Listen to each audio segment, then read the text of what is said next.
Welcome back to the deep dive. Today we're tackling something really intricate, high stakes even, how we manage the heart's electrical system when it starts acting up. We're going deep into antidysrhythmic drugs, using only chapter 27 from Lilley's Pharmacology as our guide. Our mission today is to get comfortable with cardiac electrophysiology, the basics, so we can understand the four main drug classes used to, well, fix a faulty rhythm. Right. And maybe first let's clear up some terms for you. You'll hear arrhythmia and dysrhythmia. Now, technically, arrhythmia means no rhythm, like a systole. Dysrhythmia just means an abnormal rhythm. Lilly's prefers dysrhythmia, but honestly, in practice, you hear them used pretty much interchangeably. Okay, dysrhythmias it is. So, before we get to the drugs themselves, we need that foundation, the heart's electrical sequence. What do we absolutely need to know? It all comes down to the action potential. That's the cycle of electrical change across the heart cell membrane. It's all about ions moving in and out. So at rest, the inside of the cell is negative. That's the resting membrane potential, or RMP, kept stable by the good old sodium-potassium pump. Okay, negative at rest, then it gets triggered. Walk us through the phases, focusing on what the drugs target. Okay, so phase 0 is the big kickoff. Depolarization. Think of fast sodium ions just flooding into the cell. Makes it positive real quick. Sodium in. Fast. Got it. And that steepness, how fast it happens, that affects conduction speed. Class I drugs, they mess with this phase. Right. Then what? Then you hit phase 2, the plateau. It's slower. Here, it's calcium ions moving in through slower channels. Super important for the SA and AV nodes. The pacemakers. And class 4 drugs target this. Exactly. Then phase 3 is repolarization. Potassium ions flow out, making the cell negative again, resetting things. Potassium out. Class 3 drugs work here. You got it. And phase 4 is just back to that resting negative state. So the whole cycle is the action potential duration, or APD. And during part of that cycle, the cell can't fire again, right? The refractory period. Precisely. The Yeah. effective refractory period, ERP. It's a crucial safety pause. Yeah. Then a relative refractory period, RRP, where only a strong signal could trigger it. Makes sense. You also mentioned pacemakers.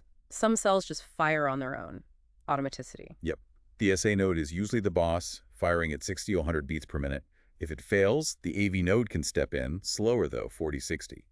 And if that fails, the Purkinje fibers try, but they're even slower, like 40 or less. It's a backup system. And all this electrical activity creates the ECG trace we see. P wave, QRS, T wave. That's right. P wave is atrial depolarization. QRS is the ventricles firing. T wave is them repolarizing. Yeah. And drug effects or disease often show up as changes in those intervals, like the PR or QT interval. Okay, so when the system glitches, we get dysrhythmias. You mentioned they're classified by location. Supraventricular or ventricular? Correct. Supraventricular means it originates above the ventricles. SA node, atria, AV node.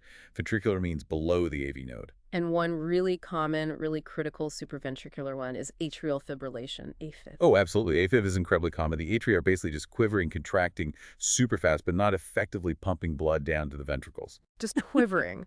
So the blood just sits there. What's the big risk? Stroke. Huge risk. That stagnant blood pools and forms clots in the atria. If one breaks loose, travels to the brain. Stroke. Wow. That 4.5% annual risk the book mentions suddenly sounds terrifyingly high. It is. That's why anticoagulation warfarin, or the newer ones like apixaban, is almost always part of AFib management, alongside trying to control the rhythm or rate. Okay, that's supraventricular. What about when the trouble starts in the ventricles?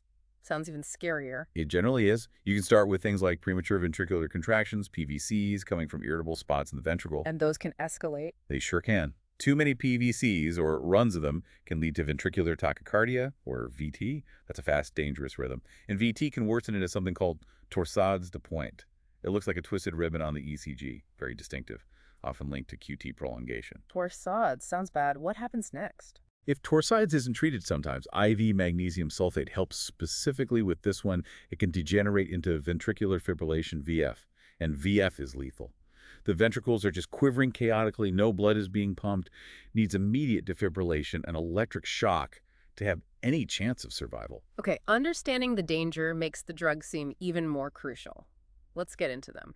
The Vaughan Williams classification is a standard way to group them. It is. It groups them based on how they affect that action potential we talked about, what part of the cycle they target. So, class I first, the sodium channel blockers, affecting phase 0 depolarization. Right. But they're split into three subclasses, IA, EB, and IK, based on how they also affect repolarization, phase 3. Okay, tell us about quinidine, procainamide.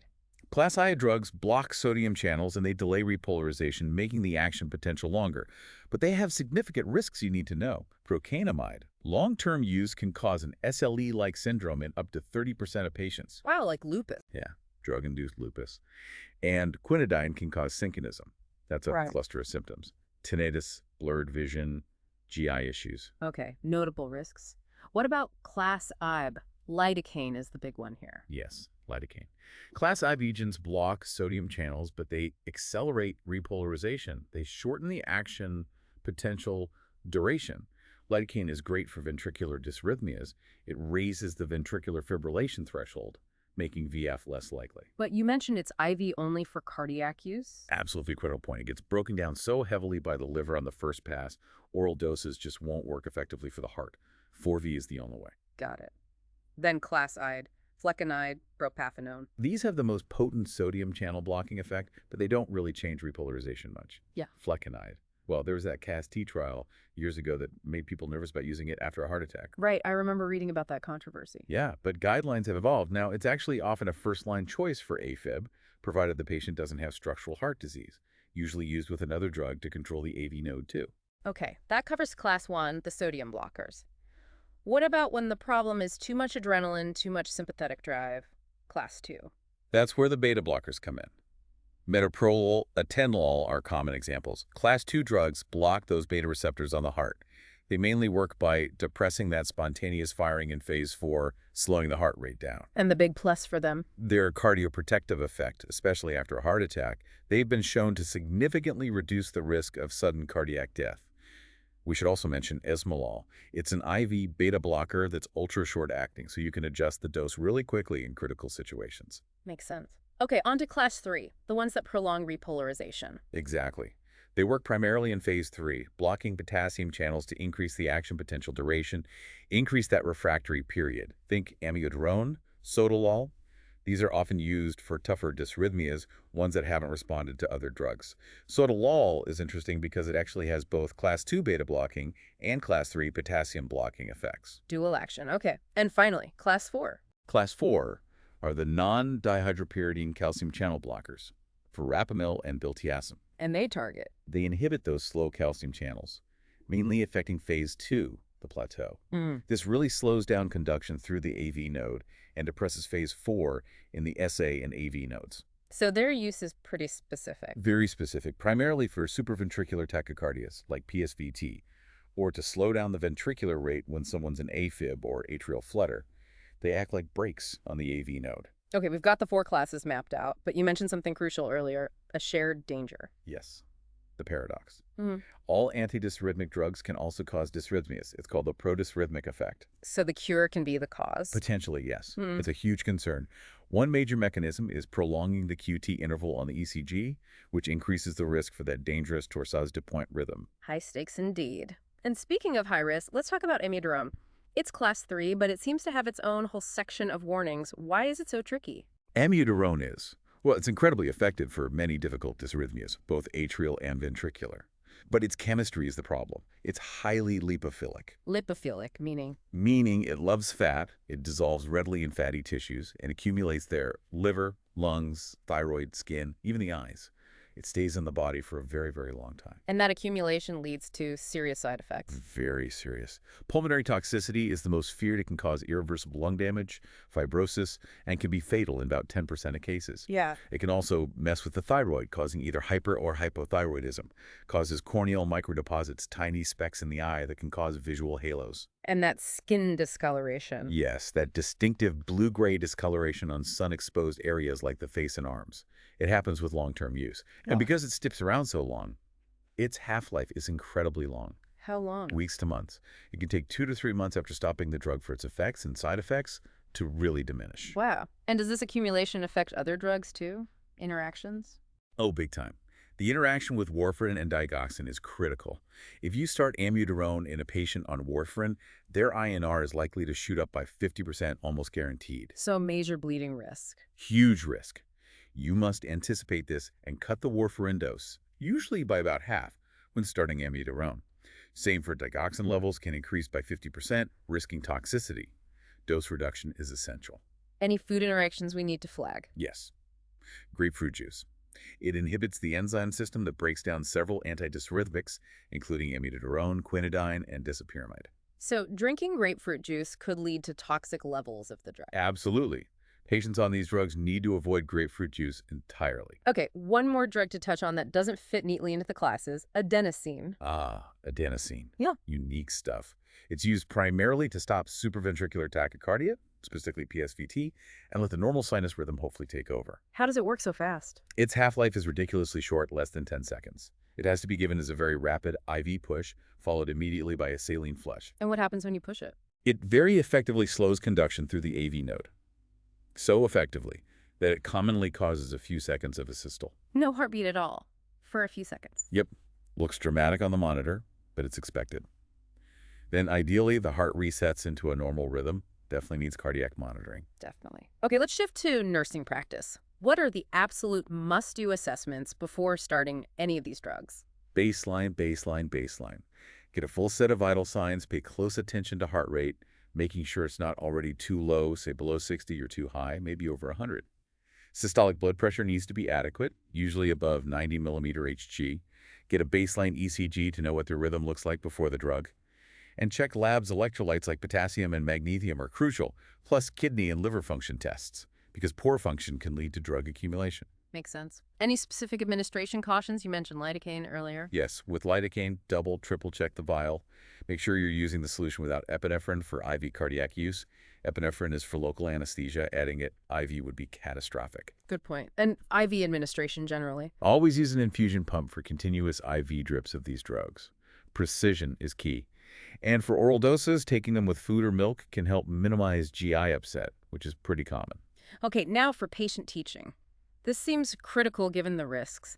What do patients absolutely need to know? First, if they're on a sustained release tablet, they might see something that looks like the pill in their stool. It's usually just the empty wax matrix after the drug has been absorbed. Reassure them about that. Okay, what else? Orthostatic hypotension is a risk with many of these. Teach them to change positions, slowly sit up, dangle their legs, then stand to avoid dizziness or falls. And the #1 rule, never stop taking these medications abruptly without talking to their prescriber. Suddenly stopping can cause rebound dysrhythmias, some potentially fatal. Huge point. What about amiodarone specifically? Extra instructions. Definitely. Because of the photosensitivity, they need strict sun avoidance. Wear protective clothing, hats, use strong sunscreen, even on cloudy days. And they need to report any signs of trouble immediately. Shortness of breath, cough, could be lung toxicity, visual changes, any yellowing of the skin or eyes, jaundice, suggesting liver issues, or that blue-gray skin discoloration. It really highlights how this therapy is a constant balancing act, doesn't it? Trying to fix one rhythm problem without causing another. That's the essence of it.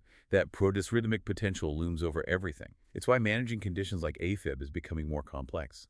Like the book notes, we're often combining these drugs with procedures now catheter ablation to electrically isolate problem areas, or pacemaker implantation, especially in older adults where drug side effects are more problematic. Which leads to a final thought for you to consider. Given the really significant systemic side effects we see with drugs like amiodarone, the lung toxicity, the thyroid issues, how much further might cardiac device therapy evolve? Could things like advanced pacemakers or ablation techniques eventually push purely pharmacological rhythm control into a secondary role, especially for chronic conditions? It's sort of a chemistry versus engineering question for the future. It's a fascinating question. Thank you for joining us on this deep dive into antidysrhythmic pharmacology based on Lilley's. We really hope breaking down this complex chapter helps you feel more confident with these critical medications.